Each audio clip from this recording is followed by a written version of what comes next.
अस्सलाम वालेकुम, कैसे हैं आप सब। उम्मीद है सब ठीक ठाक होंगे और अल्हम्दुलिल्लाह मैं भी ठीक ठाक। तो आज मैंने सोचा क्यों ना मैं अपना ब्लॉग यहाँ से स्टार्ट करती हूँ। यहाँ मैं कर रही हूँ फ़िश का पानी चेंज, तो एक्वेरियम का पानी चेंज सॉरी। तो यहाँ पे पानी ना काफ़ी 2 वीक हो गए थे, मुझे पानी चेंज नहीं किया था फ़िश का, तो बहुत ही ज़्यादा गंदा और ना स्मेल सी आने लग गई थी। तो इसलिए मैं इसको चेंज कर रही थी और मुझे अकेले को ये सब कुछ करना पड़ता है, और अगर मेरे से कोई हेल्पर हो जाए तो वो क्या ही बात है।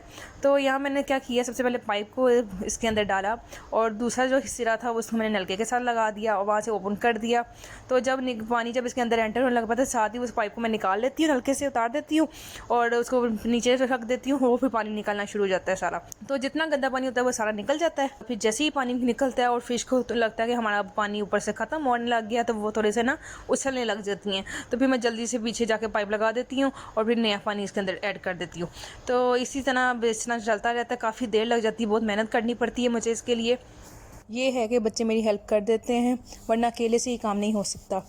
तो यहाँ पानी मैंने भरने शुरू कर दिया, क्योंकि साथ ही पानी ताज़ा मैं भरती हूँ इसके अंदर, ताकि क्योंकि आजकल सर्दियाँ हैं तो अब तो इनको ताज़ा पानी चाहिए होता है, ज़्यादा ठंडा भी पानी नहीं होना चाहिए।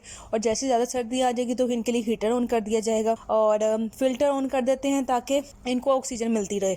वैसे ही फ़िल्टर के बगैर फ़िश नहीं रहती हैं।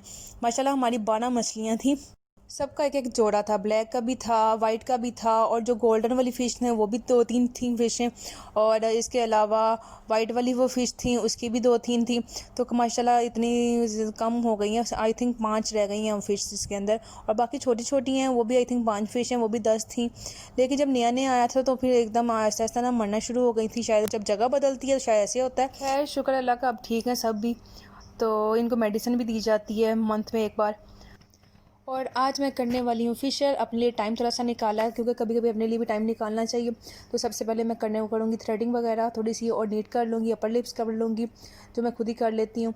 उसके बाद स्क्रब करूँगी, मसाज करूँगी, और इसके बाद क्लिनजर करूँगी, और उसके बाद स्किन पॉलिश करूँगी, और लास्ट में मैं करूँगी वाइटनिंग ब्लैक मास्क, जो बहुत ही ज़्यादा आपकी स्किन को शाइनिंग कर देगा, बहुत ही ज़्यादा लुक आएगी। लेकिन ये है, ये आपके बाल नहीं उतारता, ये फेक बात है कि ये आपके बाल भी उतारता है बारीक बारीक से, लेकिन बिल्कुल बाल नहीं उतारता, ये बिल्कुल गलत बात है। तो अब मैं सबसे पहले करती हूँ स्क्रब। तो फेस का तो मैं आपको दिखाऊंगी नहीं, लेकिन इसलिए जब हैंड का दिखाती रहूँगी कि हैंड पे मैं कैसे स्क्रब कर रही हूँ। इसको अच्छी तरह इसको मलूँगी, स्क्रब कर जैसे करते होते हैं। ये है, मुझे बहुत ज़्यादा मेहनत करनी पड़ती है इसके लिए।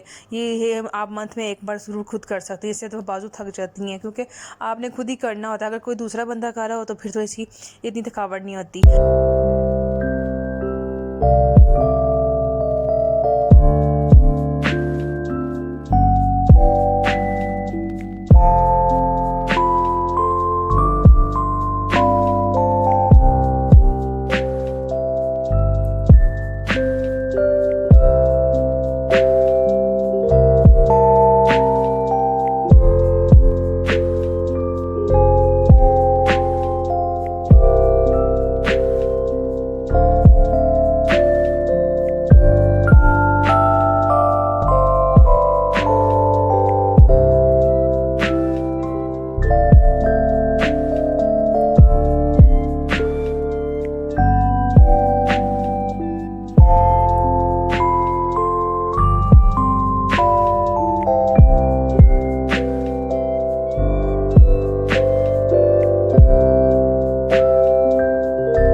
फाइनली खुल ही गया। तो अब इसको मैं लगाया अपने पूरे फेस पे, और लेकिन आपने इसकी लेयर इस तरह लगानी होती है कि ना ज़्यादा मोटी हो और ना ज़्यादा पतली है, क्योंकि उतरने में मुश्किल होती है फिर। इसलिए नॉर्मल इसकी लेयर लगाएंगे ताकि ईज़िली उतर जाएगी, और इसको काफ़ी देर ड्राई भी होना पड़ता है, इसमें काफ़ी टाइम लगता है। और यहाँ पे मेरा फेशियल हुआ फिनिश और अब मैं लास्ट में लगाऊंगी एलोवेरा जेल जो आपकी स्किन को बहुत ज़्यादा मॉइस्चराइज़ कर देगा। और इसके बाद हम चले गए थे बाहर डिनर के लिए क्योंकि आज इनके बाबा का मूड था कि आज डिनर बाहर किया जाए। तो आज हम वहाँ जा रहे हैं जहाँ हम कभी भी नहीं गए थे। This is the first time कि आज हम इनके साथ कहीं जा रहे हैं जहाँ ये हर वक्त जाते थे, हर वक्त क्या हर वीकेंड जाया करते थे। तो इस वीकेंड में ये आप हमें लेकर जाएंगे आज। अच्छा, रास्ते में बहुत ही जगह लाइटिंग, इतनी लाइटिंग थी क्योंकि जगह जगह हॉल ओपन थे और शादियों का सीज़न चल रहा है तो जगह जगह लाइटिंग थी और मुझे बहुत ही अच्छा लग रहा था। लेकिन ये अफसोस हमें तो कोई शादी आनी नहीं है। तो मुझे बस ये हो रहा था कि काश हमें भी कोई शादी आ जाती। जैसे ही मेरे भाई की शादी की उसके बाद हमें कोई शादी नहीं आई। खैर कभी तो आएगी और ये तो सिलसिला चलता ही रहेगा।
बच्चे तो बहुत ही एक्साइटेड होते हैं, स्पेशली सुभान। वो तो बहुत ही इंजॉय कर रहा था। उसने मेरे साथ यहाँ आगे बैठना होता है सीट पर और बच्चियाँ ऊपर पीछे खड़ी हो जाती हैं। उन्होंने भी सीट पर नहीं बैठना था, पता नहीं क्यों। फाइनली हम पहुँचने वाले हैं और हम कहाँ आ गए हैं, ये है ट्रक अड्डा जहाँ आई थिंक लाहौरिये बहुत ही शौक़ से जाते हैं और यहाँ की कढ़ाई वगैरह बहुत शौक़ से खाते हैं। और मेरे हस्बैंड को भी यहाँ की कढ़ाई बहुत पसंद है और यहाँ हम खाएंगे दुम्बा कढ़ाई। और इस सब वो लेकर आए हमें ये शनवारी रेस्टोरेंट पे। यहाँ हमने अपनी गाड़ी पार्क की और इसके बाद हम ऊपर चले गए फैमिली हॉल में। ऐसा फैमिली हॉल था जो हमने कभी भी नहीं आज तक देखा था क्योंकि यहाँ हमें आज बैठना पड़ रहा था नीचे। कभी खाना खाने का बाहर जाते हैं तो कभी ज़मीन पर कभी नहीं बैठे। तो यहाँ हमें नीचे इन्होंने कलीन बिछाए हुए थे और हमें नीचे बैठना पड़ रहा था। और यहाँ पे बच्चों ने बहुत ही ज़्यादा एंजॉय किया, पूरा फ़ोटोशूट हुआ, पूरा डांस वगैरह कर रही थी क्योंकि यहाँ पे साइडों पे पर्दे वगैरह लगे हैं ताकि कोई किसी को देख भी नहीं सकता। पूरी प्रॉपर प्राइवेसी का इंतज़ाम था, आप एक दूसरे को देख भी नहीं सकते, पूरी फैमिली अलग बैठ सकती है। तो सुबह तो इतना खुश था, पता नहीं क्या क्या हरकतें कर रहा था। वो हरकतें कर जो उसने कभी घर में भी नहीं की होंगी। तो फाइनली अब खाने का हम वेट कर रहे थे और बहुत ज़्यादा भूख लगती क्योंकि टाइम हो रहा था, 11 बज रहे थे और भूख से हमारी ना बहुत बुरी हालत होती जा रही थी। और इनके पापा वहाँ पे ऑर्डर करवाने गए हुए थे। उन्होंने खुद जाके सिलेक्ट करना होता है कि ऐसा गोश्त उन्होंने बनवाना होता है। और ये है उनका कार्ड था कि उन्होंने कहा था कि अगर फैमिली को लाना है तो आप पहले ऑर्डर किया करें, लेकिन हमारे पास कार्ड वगैरह तो था नहीं। और अब यही होगा कि जब भी हमें आना होगा तो ऑर्डर पहले कर दिया करेंगे। तो सबसे पहले उन्होंने हमें सलाद दे दी जिसमें गाजरें, मूलियाँ और खीरे वगैरह थे और एक साइड पे थोड़ा सा अचार वगैरह था। बहुत ही मज़े का अचार था, शायद ये पठानों की कोई अपनी अचार की उन्होंने डिश बनाई हुई थी। ये देखें, बहुत ही मज़े का अचार था और थोड़ा सा रायता था और नमक और काली मिर्च वगैरह। बच्चों ने तो खीरे खा खा के अपना पेट यहीं पर फुल कर लिया था। काफ़ी उन्होंने भूख खीरे से, गाजर, मूलियाँ से मिटा ली थी। सब ने सलाद ही खा ली है लेकिन मैंने तो बिल्कुल नहीं खाई क्योंकि मुझे भूख लगी हुई थी, मुझे खाना था। अगर मैं सलाद खाए तो फिर भूख मट जाती है। तो अब हमें वेट हो रहा था बहुत ज़्यादा और सुभान माशाल्लाह बहुत ही इंजॉय कर रहा था। वो तो खीरे को नमक लगा लगा के खा रहा था। तो ये है कि बहुत शौक से उसने खाए हैं।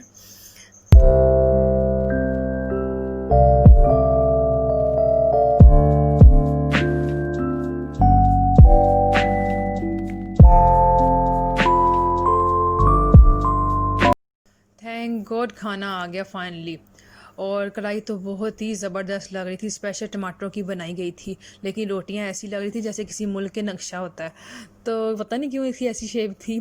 खैर, लेकिन हमें तो अब खाना खाना था, हम तो अब इसके ऊपर टूट पड़े थे। और इसके साथ फिर हमने कोल्ड ड्रिंक मंगवा ली थी। बहुत ही मज़े की कढ़ाई थी, मैंने फ़र्स्ट टाइम खाई थी, मुझे वो तो बहुत ही अच्छी लगी। इंशाल्लाह नेक्स्ट टाइम हम फिर आएंगे। और इसके बाद हम चले गए घर वापस, क्योंकि टाइम बहुत हो रहा था और बच्चों ने सुबह स्कूल भी जाना था। तो ये रहा शनिवारी रेस्टोरेंट, इसको हम कर रहे थे अल्लाह हाफिज़, क्योंकि फिर मिलेंगे हम इससे। तो अब वीडियो को भी मेरी ख़त्म होती जा रही है, तो अब मैं मिलूँगी आपसे नेक्स्ट वीडियो में। मेरी वीडियो में कुछ भी अच्छा लगे तो प्लीज़ आप लाइक कीजिएगा, और जिन्होंने मेरा चैनल को अभी अभी देख वॉच किया है तो प्लीज़ सब्सक्राइब कर दीजिएगा। अब मिलूँगी नेक्स्ट वीडियो में, मुझे अपनी दुआ में याद रखिएगा। अल्लाह हाफिज़।